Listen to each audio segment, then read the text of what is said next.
தாண்டி அங்க இருக்க இயற்கை வளம் எல்லாத்தையும் அழிச்சிட்டாங்க. இதை அழிச்சிட்டாங்க, மலையை அழிச்சிட்டாங்க, எல்லாத்தையும் அழிச்சிட்டாங்க. எந்த கட்சி ஆளுங்கட்சி வருதோ அந்த கட்சி தான் ஐக்கிய பஞ்சாயத்து தலைவர், அந்த கட்சியால் தான் ஊர் பஞ்சாயத்து தலைவராக இருக்கும் இப்படின்னு சொல்லக்குள்ள அந்த கட்சி சார்பா எடுத்துட்டு போயிட்டு எங்களை ஒண்ணு சேரவே விட மாட்டாங்க. 2 வருஷமா கடல்ல வந்து மீனே கிடையாது. அதை பத்தி சிந்திக்கிறது இல்லை. கொடி கிடக்கிறன்னா யாருக்கு நீலக்கொடி கிடக்கிற? வெளிநாட்டுல இருக்கவங்க வந்து ஆடம்பரமா இருந்துட்டு போறதுக்கா? போராட்டங்கள் விளைவு என்னன்னு சொன்னாக்கா, நாங்க மக்களாகிய மீனவ மக்கள் போராட்டிட்டு தான் இருக்கோம். மற்ற கட்சிகள் வந்து ஆதரவு கொடுக்கணும்.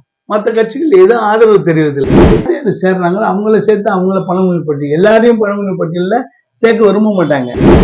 அவரோட இடத்துல தான் நாங்க கேட்கிறோம். வெலிங்டன் வளாக்கம் அவரோட இடம், சொந்த பூர்வீக சொத்து.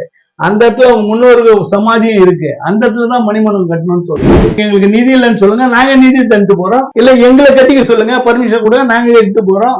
இவங்களும் சிஎம் மாதிரி உட்காந்துட்டு வீட்டுல உட்காந்துட்டு அதிகாரிட்டு சொல்லிட்டு அதிகாரி வேலை சேர்த்துக்கு இவங்க என்னத்துக்கு அமைச்சர் ரிசைன்மெண்ட் போக வேண்டியது தானே.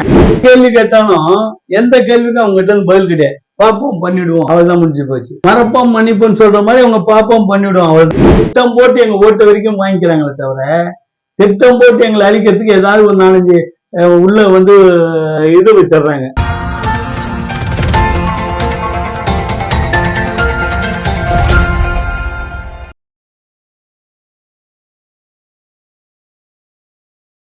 இனிய தமிழக நண்பர்களே, மீனவர் மக்கள் முன்னணியுடைய தலைவர் திரு சங்கர் அவர்கள் நம்மோடு இருக்கிறார்.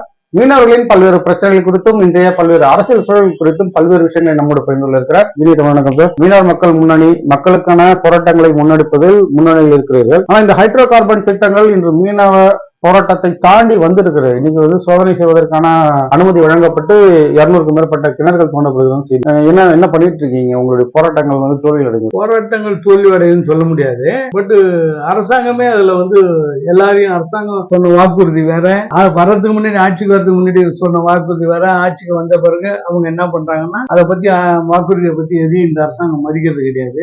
அதாவது கடற்கரையில மீனவன் அந்த இனத்தையே வந்து ஒண்ணும் இல்லாம, அதாவது இனமே இருக்கக்கூடாது நினைக்கிறாங்களா என்னன்னு தெரியல. இந்த மாதிரி எவ்வளவு பாதிப்பு அந்த மக்களுக்கு, எவ்வளவு பாதிப்புன்னு அங்க இருக்க மக்கள், அன்றாட மக்கள் கோரிக்கை வைக்கிறாங்க, ஆர்ப்பாட்டம் பண்றாங்க. இருந்தாலும் இந்த அரசுக்கு காதுல விழுதா என்னன்னு தெரியல. அவங்களுக்கு தேவை, அதனால என்ன அவங்களுக்கு லாபம் பாக்குறாங்களே தவிர மக்கள் அந்த கன்னியாகுமரி மாவட்டத்துல பொதுவா ஐட்டம் தாண்டி அங்க இருக்க இயற்கை வளம் எல்லாத்தையும் அழிச்சிட்டாங்க.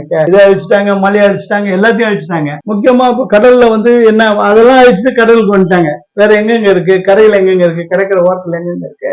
எல்லாம் யாரு என்ன பண்ணாலும் செவிடங்காதுல ஒரு சங்கா தான் அவங்க இருக்காங்க. இப்ப கடலோர மீனவர் வாழ்விடங்களை பாதுகாப்பதற்கான ஒரு குழு உருவாக்கப்பட்டது. பட்டினம்பாக்கம், நொச்சிக்குப்பம் கிராம சபை மக்கள் எல்லாம் சேர்ந்து பண்ணாங்க. ஏன் வட சென்னை வாசிகள் அதுல எல்லாம் இணைந்து கொள்வது இல்ல? அவங்கவுங்க அங்கங்க ஒரு குழு அமைச்சு அவங்க போராடிட்டு தான் இருக்காங்க. அந்தந்த அவங்களுக்கு ஏற்ற மாதிரி சக்தி. உங்களுடைய போராட்டம் யாரை எதிர்த்து இந்த போராட்டத்தை பண்றீங்க? இந்த போராட்டம் என்பது என்னன்னா, எந்த அரசியல் கட்சி ஆட்சிக்கு வந்தாலும் நம்ம ஒரு கோரிக்கை வைக்கிறோம்.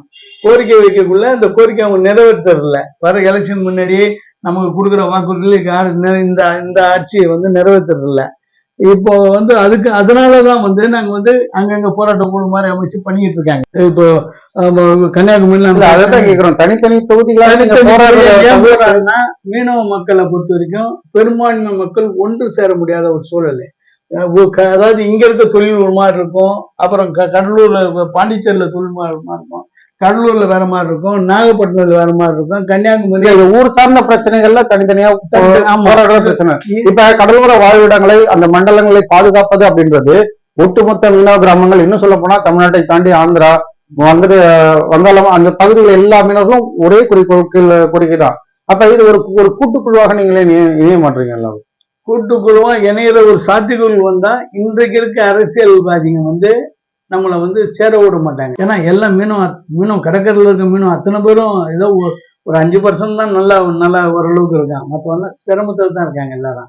அப்படி இருக்கலாம். அவங்க வந்து முதல்ல பசி தான். அதுக்கு உண்டான எங்கேயுமே கையேந்த மாட்டாங்க, யார்கிட்டையும் பிச்சை கேட்க மாட்டாங்க. ஆனால் அரசியல்வாதிங்க அவங்களுக்கு தெரிஞ்ச அப்போ நரி தந்திரமா எங்களெல்லாம் பிரிச்சு விளையாண்டுற சூழ்நிலை நடந்துட்டு இருக்கு. இல்ல குறைந்தபட்சம் தென் சென்னை வட சென்னை மீனவர்களாவது ஓரளவுக்கு தென் சென்னை ஃபுல்லாவே இருந்து ஆர்ப்பாட்டம் பண்ணி நிறைய ஆர்ப்பாட்டம் வந்து ஓரளவுக்கு அவங்க வந்து சக்சஸ் பண்ணியிருக்காங்க தென் சென்னையில. வட சென்னையில வந்து ஃபுல் வந்து முழுக்க அரசியல்வாதியின் கட்டுப்பாட்டுல தான் இருக்கு. அங்க வந்து ஓரளவுக்கு அரசியல் கட்டுப்பாட்டை தாண்டி அவங்க ஒண்ணு சேர்ந்துட்டாங்க. வட சென்னையை பொறுத்த வரைக்கும் அன்னைக்கு ஏறக்குறைய 20-25 வருஷத்துக்கு முன்னாடி ஃபர்ஸ்ட் நம்ம ஜெயக்குமார் அமைச்சர் எம்எல்ஏ ஆனதுல இருந்து அதை வந்து அந்த இதெல்லாம் முறியடிச்சிட்டாரு. எந்த கட்சி ஆளுங்கட்சி வருதோ அந்த கட்சி தான் ஐக்கிய பஞ்சாயத்து தலைவர், அந்த கட்சியால் தான் ஊர் பஞ்சாயத்து தலைவராக இருக்கும் இப்படின்னு சொல்லக்குள்ள அந்த கட்சி சார்பாக எடுத்துட்டு போயிட்டு எங்களை ஒண்ணு சேரவே விட மாட்டாங்க. இதை வந்து தென் சென்னையில வந்து தாண்டி பண்ணிட்டாங்க.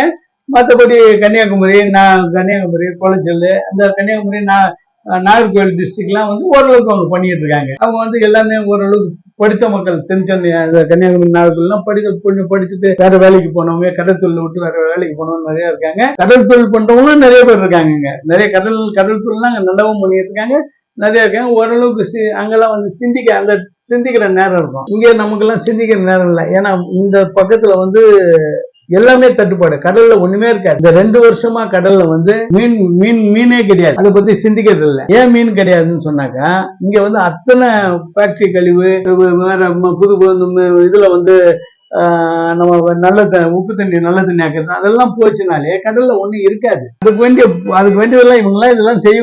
கடல் நீரை வந்து நன்னீராக்கக்கூடிய திட்டம் வந்து கடலை பாதிக்குமா? கடல்ல தாங்க பாதிக்கும். கடல்ல பாதிக்கிறதுல மீனை பாதிக்கும். மீனவ பாதிச்சுன்னா மீனவ மக்களை பாதிக்கும். அதை நம்பி வாழ்ற மீனவ மக்கள் பாதிப்பாங்க.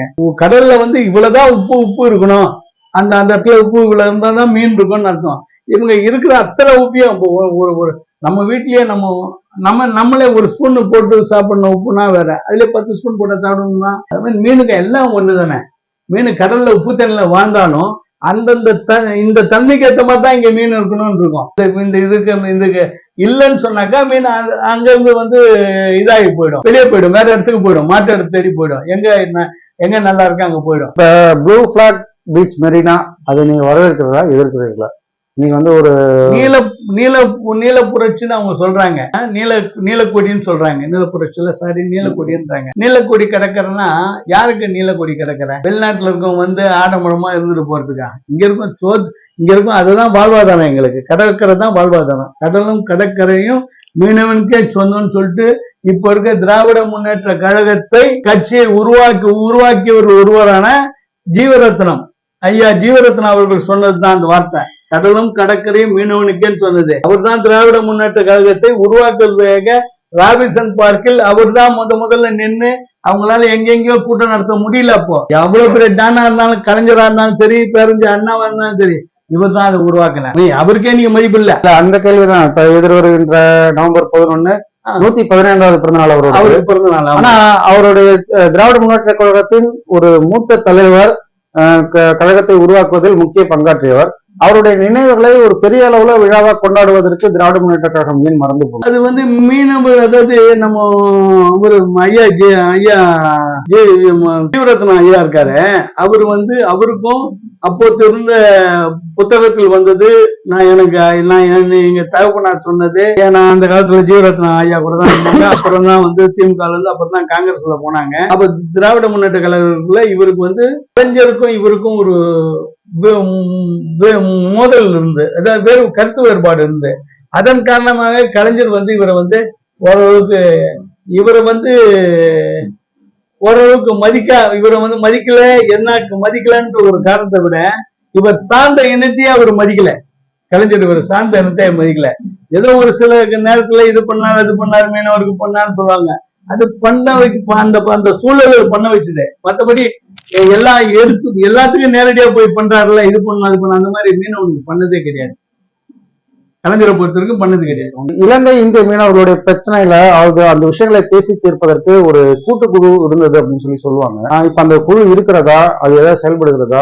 கூட்டுக்குழு என்ன கூட்டுக்குழு இருந்தாலும் அவன் சேர்ந்து அவன் செஞ்சுட்டு இருக்கான். இது வந்து முழுக்க அந்த இடத்துல வந்து வெளிநாட்டு கப்பல்கள் மீன் பிடிக்கிறதுக்காக வந்து அவங்க நம்ம கடல் வளத்தை கொள்ளையடிச்சுட்டு போறதுக்காக நடக்கூடிய சதி இது. ஆக்சுவலா இது வந்து இந்த மாதிரி பிடிச்சி மக்களை தசை திருப்பிட்டு அங்க வராது இங்க வர அவன் தொழில் பண்ணிட்டு இருக்காங்கல்ல. வெளிநாட்டு கப்பல்லாம் தொழில் பண்ணிட்டு இருக்கான். அந்த தொழில் பண்றதுக்காக இது வந்து எல்லாருக்கும் தெரியும். குறிப்பா அரசாங்கத்துக்கு நல்லாவே தெரியும். உங்களுக்கு என்னன்னு அரசாங்கம் என்ன தெரிஞ்சு என்ன பண்ணுவோம், எவனோ யார் வேணுமாலும் நல்லா இருக்கட்டும், மீனவன் நல்லா இருக்கக்கூடாதுன்னு நினைக்கிறாங்களோ என்னமோ தெரியல. கடலும் கடற்கரையும் மீனவர்களுக்கு சொந்தம். இது உங்களுடைய வாசகங்கள், மீனவர்களுடைய வாசகங்கள். இந்த கடலோர வேளாண்மை குழுவின் மூலமாக மீனவர்களுடைய கிராமங்கள், வாழ்விடங்கள் பறிக்கப்படுகிறதுன்ற ஒரு பெரிய போராட்டத்தை முன்னெடுத்தீங்க. என்ன நிலைமையில் இருக்கிற அந்த போராட்டங்கள் எல்லாம்? ஏன்னா அதுக்கு அடுத்து பணிகள் நடைபெறுவதாக கேள்விப்படுகிறோம். கடலோரங்கள்ல ரோப்கார் அமைக்கக்கூடிய செயல்பாடுகள் நடக்குது அப்படின்னு சொல்லி இருக்கிறோம். அப்ப நீங்க உங்களுடைய போராட்டங்களுடைய விளைவுதான் என்ன? போராட்டங்கள் விளைவு என்னன்னு சொன்னாக்கா, நாங்க மக்களாகிய மீனவ மக்கள் போராட்டிட்டு தான் இருக்கோம். மற்ற கட்சிகள்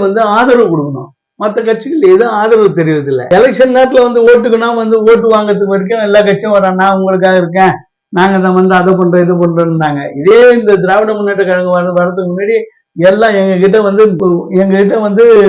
அதாவது இந்த முறை ஆட்சியை கொடுங்க, அதிகபட்சம் ஏடிஎம்கே தான் ஓட்டு போடுவாங்க. இந்த முறை திமுக மாற்றி போட்டாங்க. ஏன் போட்டாங்கன்னா ஒரு சில காரணம், அம்மா போனதுக்கு அப்புறம் அவங்களுக்கு ஒரு சில காரணம் இருக்கலாம். பட் எனக்கு காரணம், எனக்கு அந்த மாதிரி காரணம் தெரியல. ஏன்னா ஏடிஎம்கே இவங்களுக்கு கம்பேர் பண்ணக்குள்ள அவங்க பெட்டர் தான், ஒன்றும் அதுல மாற்று கிடையாது. அப்படி இருக்கிற காலத்துல இவங்க மாற்றி போட்ட பிறகு அந்த நன்றி உணர்வு கொஞ்சம் ஒன்றும் கிடையாது. இந்த ஆட்சியாளருக்கு நன்றி உணர்வு கிடையாது. இவரும் அவங்க தகப்பனார் செஞ்ச மாதிரியே, முன்னாள் முதலமைச்சரும் கலைஞரும் அவர்கள் செஞ்ச மாதிரியே இவரும் செய்யறாரு. மீனவர்களை பழங்குடி பட்டியலில் சேர்க்க வேண்டும் என்கிறது நீண்ட கால கோரிக்கை. அந்த பழங்குடி பட்டியலில் இப்ப மீனவர்கள் அப்படின்னு பார்க்கும்போது சில இடங்கள்ல இஸ்லாமியர்களும் கிறிஸ்துவர்களும் கூட மீனவர்களாக இருக்காங்க. கிறிஸ்துவர் நிறைய இருக்காங்க. இப்ப அந்த மாதிரி இப்ப அந்த மீனவர்கள் அப்படின்னு வகைப்படுத்தும் பொழுது அதுல சில சிக்கல்கள் ஏற்படுமா? இல்ல அவர்கள் எல்லோருமே பழங்குடியினர் பட்டியல வருவாங்க? பழங்குடி பட்டியல்ல எல்லாரும் வர்றதுக்கு அவங்க பெர்னாண்டோவும், முக்குனவர், பெர்னாண்டோ, பரதவர், இவங்க எல்லாம் கொஞ்சம் பரதவர்லயே 26 பிரிவுகள் இருக்காங்க. பிரிவுகள், அதாவது பர்வதராஜ குழுன்ற பிரிவுல 16 உட்பிரிவு இருக்கு, மீனவர் உட்பிரிவு இருக்கு. அந்த பிரிவுல இவங்க பெர்னாண்டோஸும் அப்புறம் முக்குவரும் அவங்க இதுல வர்றதுக்கு அக்செப்ட் பண்ணலாம். அந்த காலத்துல இவரு காமராஜர் காலத்துல யார் யாரு பழங்குடி பட்டியல வேணும், யார் யார் வேணான்னு சொல்லிட்டு ஒரு கமிட்டியை போட்டு, ஒரு ரிட்டையர்டு ஜட்ஜை போட்டு இன்னைக்கு விசாரிச்சுட்டு யார் யாரு சேர்றாங்களோ அவங்கள சேர்த்து அவங்கள பழங்குடி பட்டியல், எல்லாரையும் பழங்குடி பட்டியல்ல சேர்க்க விரும்ப மாட்டாங்க. இப்போ ஏன் இப்போ நம்ம அண்ணன் கிருஷ்ணசாமி அண்ணனும் இவரு நம்ம ஜான் பாண்டி அண்ணனும் என்ன நினைக்கிறாங்க, எங்களுக்கு எங்க பட்டியல்ல இருந்து வெளியே வந்துருங்க, எங்களுக்கு இந்த பட்டியல் கோட்டால எங்களுக்கு வேணாம், அதாவது எஸ்சி பிரிவுல எங்களுக்கு வேணாம்னு சொல்றாங்க. அதே மாதிரி அவங்க எல்லாம் கொஞ்சம் முன்னேறி சமூகம் ஆகி போச்சு. எங்க நம்ம தூத்துக்குடி, கன்னியாகுமரி, தென் தமிழகத்துல தூத்துக்குடி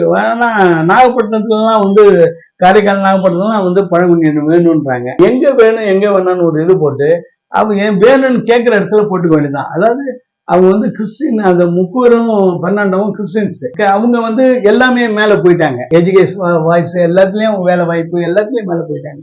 அதே மாதிரி நம்ம முஸ்லிம்ஸும் ராமநாதபுரத்துல இருக்கவும் கொஞ்சம் பேர் மேல போயிட்டாங்க. அவங்களுக்கு வேணாம்னு சொல்லக்குள்ள அவங்கள தவிர்த்து மற்றவங்களுக்காக பண்ணலாம்ல. இந்த அரசாங்கம் வந்த உடனே கையெழுத்து முதல்ல மீனவர், அதான் முதல்ல இல்ல, மீனவருக்கு பழங்குடி பட்டியல் சேர்ப்போம் என்று அத்தனை அரசியல் கட்சியும் வாக்குறுதி தான் வராங்க. கேட்க வேண்டியது ஒரு ஜெயலலிதா அம்மா இருக்கக்குள்ள, புரட்சி தலைவி ஜெயலலிதா அம்மா இருக்குள்ள அதுக்கான முன்னெடுப்பு எடுத்தாங்க. ஷீலா நாயர் சீஃப் செக்ரட்டரி, அந்த ஷீலா நாயர் தான் அதை போட்டாங்க, லிஸ்ட் போட்டாங்க. நம்ம இறந்தது எங்களுக்கு மீனவருக்கெல்லாம் ஒரு மிகப்பெரிய இழப்பு. அவங்க இருந்திருந்தாங்கன்னா அது பண்ணிருக்காங்க. சிங்காரவேலருடைய மணிமண்டபத்தை வெல்லிங்டன் வளாகத்தில் உருவாக்கணும் அப்படின்றது ஒரு நீண்ட நாள் கோரிக்கை, ஒரு முன்வைக்கக்கூடிய ஒரு முக்கியமான விஷயம்.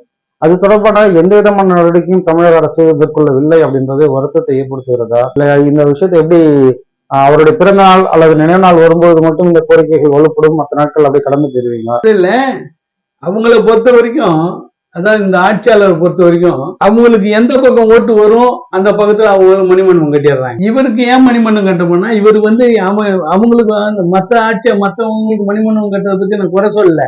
அந்த சமூக தலைவருக்கு அவங்களுக்கு மணிமண்டபம் கட்டணும்.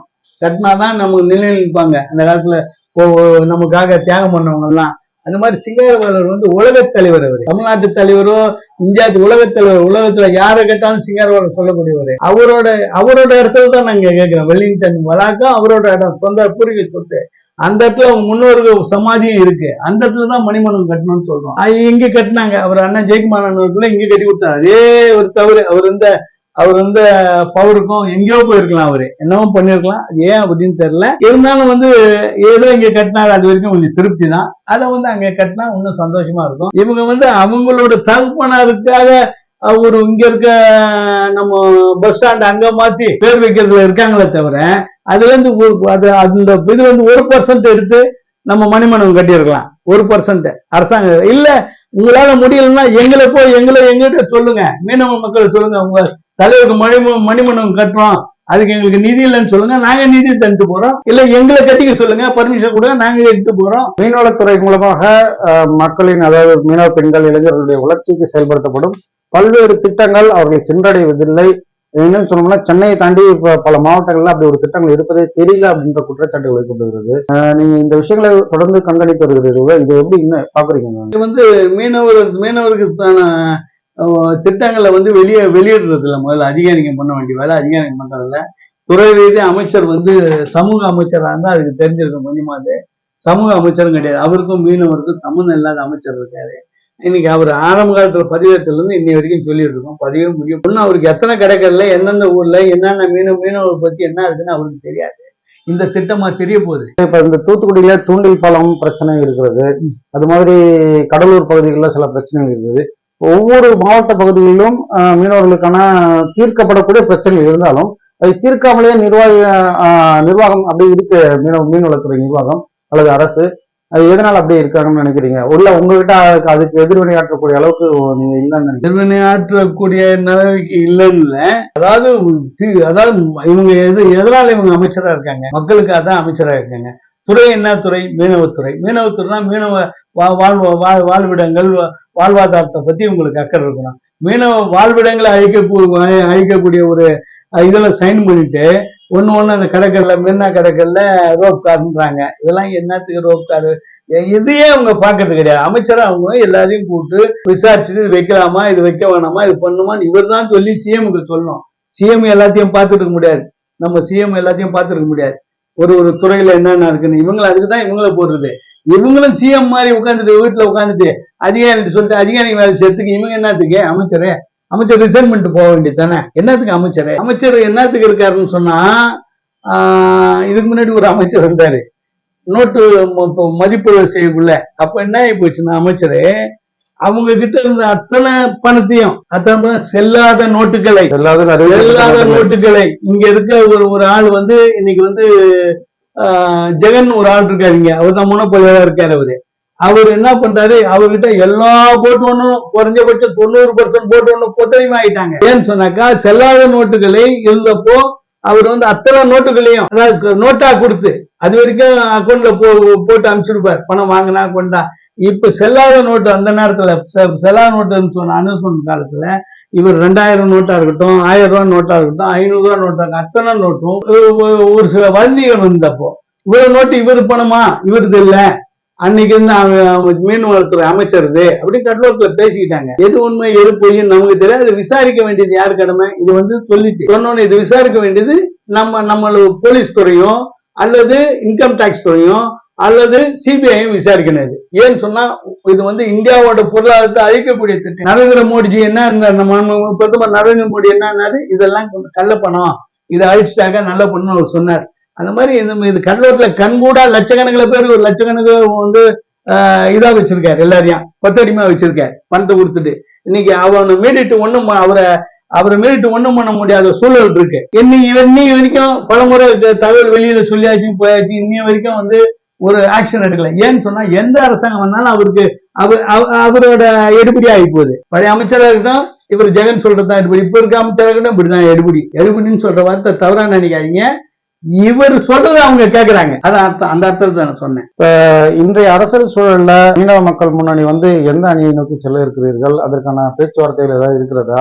தேர்தலுக்கான நேரம் நெருங்கி கொண்டிருக்கு. இப்போ வந்து நீங்க முதல் கேட்ட கேள்விக்கு பதில் சொல்றேன். எல்லா இடத்துலையும் தமிழகத்தில் உள்ள அத்தனை பேரையும் ஒருங்கிணைச்சு யாராவது கொண்டிய முன்னிறுத்தி எங்க இயக்கத்தோட எங்க இயக்கம் முன்னிறுத்துறோமா இல்ல மற்ற இயக்கங்களை யாராவது முன்னிறுத்துறோமா நிறுத்தி எலெக்ஷன்ல ஒன்றுபட்டு கலங்கானா வழிய இவங்க இந்த அரசு எந்த அரசாங்கம் வந்தாலும் மக்களை வஞ்சிக்கத்தான் செய்யும். ஏன்னா மக்கள் தடியெடுத்தவன் தண்டல்காரன் சொன்னா, நாங்க இது வரைக்கும் தடியே தூக்கல, அப்புறம் எப்படி நாங்க பெரிய ஆள் ஆகும்? இந்த காலத்துல தறி எடுத்து வந்து தண்டல்காரன் சொல்லுவோம், அதுக்குன்னு எடுத்து கட்டி எடுத்து வெட்டு கட்டி எடுத்து அடின்னு நான் சொல்ல வரல. அந்த மாதிரி ஒரு வீரமா இருக்கணும். எந்த அரசியல் கட்சிக்காரன் வந்தாலுமே வந்து எல்லாம் மீனவன் ஒன்றுபட்டு பொருள் ஒழிச்சால் ஒழிய வேற எதுவும் பண்ண முடியாது எங்களால. கடலையும் காப்பாற்ற வேண்டியது எங்களுக்கு மீனவர் கடமை, அது மாற்று கருத்து இல்ல. அதுக்காக வந்து கடலையும் தான் காப்பாற்றணும், வேற வழி இல்லைன்னு சொல்லிட்டு நாங்க அதுக்கே இருந்துட்டு இருக்க முடியாது. அரசாங்கம் அதுக்கு வேண்டிய அரசாங்கத்தை நம்ம எதிர்க்கணும். கடலையும் காப்பாற்றணும் அங்க கோஷம் கூட அரசாங்கம் எடுத்து எம்எல்ஏவோ எம்பியோ வந்தால் ஒழிய நாங்க ஒரு செயல்பட்டால் ஒழிய நாங்க எதுவும் பண்ண முடியாது. எங்களுக்காக தேர்ந்தெடுக்கிற மக்கள் எங்களை நம்பி ஓட்டு கேட்கலாம். ஓட்டு கேட்டு உள்ள போறவங்க எங்களை பத்தி பேசுறதே கிடையாது. இப்ப மீனவர் நல வாரியத்தின் மூலமாக உள்நாட்டு மீனவர்களுக்கு, அதாவது உள் மாவட்டங்களில் இருக்கக்கூடிய உள்ளூர் மீனவர்களுக்கு நலத்திட்ட உதவிகள் சென்று சேருவதில்லை, அல்லது அதுல பல குளறுபடிகள் இருக்கிறது என்று செய்திகள் வருகிறது. இப்ப சென்னையில அந்த மாதிரி நலவாரியத்தின் மூலம் கிடைக்கக்கூடிய நலத்திட்டங்கள் கிடைக்கிறதா, இல்ல வந்து நீங்க மற்ற மாவட்டங்களில் ஏதாவது ஆய்வு செய்கிறீர்களா? உங்க கட்சி சார்பாக இது சரியா போய் சேருதா இல்லையான்ட்டு? சென்னையை பொறுத்த வரைக்கும், சென்னை மற்ற மாவட்டங்களை பொறுத்த சொசைட்டி ஃபண்ட் வந்து போயிட்டு ஒழுங்கா சொசைட்டியில வர்றது போய் சேருது. ஒரு சிலது விட்டு போயிட்டு இருக்கு குறைகள், அதை வந்து நிவர்த்தி பண்ணிட்டு இருக்காங்க. மற்றபடி இந்த ஸ்கீம்லாம் வந்து யாருக்கும் தெரியறதே கிடையாது. அவங்க வச்சுக்கிட்டு இருக்காங்க. ஒரு ஸ்கீம் இம்ப்ளிமெண்ட் பண்ணா அந்த ஸ்கீம் அந்தந்த கிராமத்திலையும் எக்ஸ்போர்ட் போர்டு வைக்கணும். இந்த ஸ்கீம் வந்திருக்கு அரசாங்க சார்பா. இதை பலமுறை சொல்லி ராயபுரம் இங்க எடுத்துங்க, சென்னை எடுத்துங்க, சென்னையிலேயே பாதி பேருக்கு தெரியாது. ஒரு சொசைட்டியும் ஒரு சர்க்குலர் கவர்மெண்ட் சர்க்குலர். அப்போ வந்து நாம முதலமைச்சர் நான் முதல்வர் திட்டத்தில் இப்படி அப்படின்னு சொல்றாங்கல்ல, அந்த மாதிரி சொல்ற மாதிரி மீன்வளத்துறையில் இந்த மாதிரி திட்டம் சொல்லணும். வெறும் நான் அந்த மாதிரி திட்டங்களை விளம்பரம் பண்றது இல்ல. ஏன் பண்றது இல்லைன்னா அதுலயும் அவர்கிட்ட பொறுப்பு இல்லை. சிஎம் கிட்ட இந்த துறை இருந்ததுன்னா அவர் பண்ணிருக்கலாமா என்னன்னு தெரியல. இது கேட்க வேண்டியவங்க அந்தந்த திராவிட முன்னேற்ற கழகத்தில் பொறுப்புல இருக்கவங்க, நம்ம பொறுப்புல இருக்கோம், மீனவனத்தை சார்ந்தவங்க தான் கேட்கணும். இல்லைன்னாலும் அந்த மீனவ மக்களின் பிரதிநிதியா ஒரு அரசியல் கட்சியை துவங்கி இருக்கக்கூடிய நீங்கள் இந்த கேள்வியை முன்வைக்கலாம் இல்லையா? மக்கள் மத்தியிலும் எந்த கேள்வி கேட்டாலும் எந்த கேள்விக்கும் அவங்க கிட்ட பதில் கிடையாது. பாப்போம் பண்ணிடுவோம், அவள்தான் முடிஞ்சு போச்சு. மறப்போம் மன்னிப்புன்னு சொல்ற மாதிரி அவங்க பாப்போம் பண்ணிடுவோம், அவள்தான். ஜீவரத்னத்துக்கு பிறந்தநாள் அன்னைக்கு வருவாங்க, ஏதாவது வந்து மாலை போட்டு போவாங்க, அவள்தான் முடிஞ்சு போச்சு, அதோட முடிஞ்சு போய் 2 நாளைக்கு வருவாங்க, மாலை போட்டு போயிடுவாங்க. அவரோட கொள்கை என்ன? கடனும் கடற்கரையும் மீனவனுக்கு சொந்தம்னு சொல்ற மாதிரி அதுக்கு உண்டான செயல்பாடு இருக்கா? நீங்க திராவிட முன்னேற்ற கழகத்தை உருவாக்கணும், அவர்கள் இல்லைன்னா இன்னைக்கு உருவாக்கிட்டு முடியவே முடியாது. அப்படி மீனவ மக்கள், அதாவது திராவிட முன்னேற்ற கழகத்துக்கு போடோடு அன்னைக்கு மிகப்பெரிய சண்டைலாம் நடந்தான். அந்த கூட்டம் நடத்துறதுக்கு எங்கேயோ கூட்டம் நடத்த முடியாம இங்க ராபின்சன் பக்கத்துல இவர் தான் வந்து எல்லாத்தையும் வச்சு நடத்தினு வருவார். 25 ஐயா இருக்காரு, அறிவாளி, மிகவும் அறிவாளி, நல்லா படிச்சவர் அந்த காலத்திலேயே. அப்படிப்பட்ட அறிவாளிய வந்து திமுக கொடுத்து திமுக ஆட்சியில உட்கார வச்சாரு. அவர் உருவாக்கினவர், அவரை தூக்கி போட்டாங்க. இந்த தேர்தல் தொடர்பான உங்களுடைய கட்சியின் நிலைப்பாடு என்ன சொல்லுவது? நல்லா இந்த தாட்டி எப்படியும் ஓரளவுக்கு நாங்க ஒரு 2-3 சீட்லயாவது நாங்க ஆட்சி பிடிக்கிற மாதிரி. எங்களை கடந்த முறை பேட்டியின் பொழுது நீங்க 21 தொகுதிகள் வந்து அந்த மாதிரி சொன்னா நிக்க முடியல. ஏன்னா பணம் தான் இன்னைக்கு எல்லாம் ஆகி போச்சு. பணம் இல்லைன்னா யாரும் ஒண்ணும் கிடையாது. குடும்பத்துல ஒரு 2 பேர் 5 பேர் இருக்காங்க குடும்பத்துல, அவனுக்கு துட்டு கொடுத்தாதான் அவனே பின்னாடி ஒரு சூழ்நிலை வந்து போச்சு. எல்லாமே உழைச்சு வாழ்ற சமூகம். நாங்க தொழிலுக்கு போயிட்டு வந்தாதான் பணம் சாப்பிட முடியும். அந்த மாதிரி சமூகத்துல இருந்து கொண்டு நாங்க எப்படி மேல வர முடியும்? அதனாலதான் திட்டம் போட்டு எங்க ஓட்டு வரைக்கும் வாங்கிக்கிறாங்களே தவிர, திட்டம் போட்டு எங்களை அழிக்கிறதுக்கு ஏதாவது ஒரு 4-5 உள்ள வந்து இது வச்சிடுறாங்க. நிறைய எட்டமனை வச்சு அவங்க வந்து வாழ்ந்துட்டு இருக்காங்க. நல்ல மீனவர்களின் நலன் சார்ந்த பிரச்சனைகளில் மீனவ மக்கள் முன்னணியுடைய குரல் ஓங்கி ஒழிக்கும் என நம்புகிறோம். மக்களின் கவனம் உங்கள் பக்கம் திரும்பும் சார். இந்த நேரங்களுக்கு நேரம் ஒதுக்கியதற்காக மிக்க நன்றிகளை தெரிவித்துக் கொள்கிறோம். நன்றி சார். ஜெய். நன்றி, வணக்கம், ஜெய்.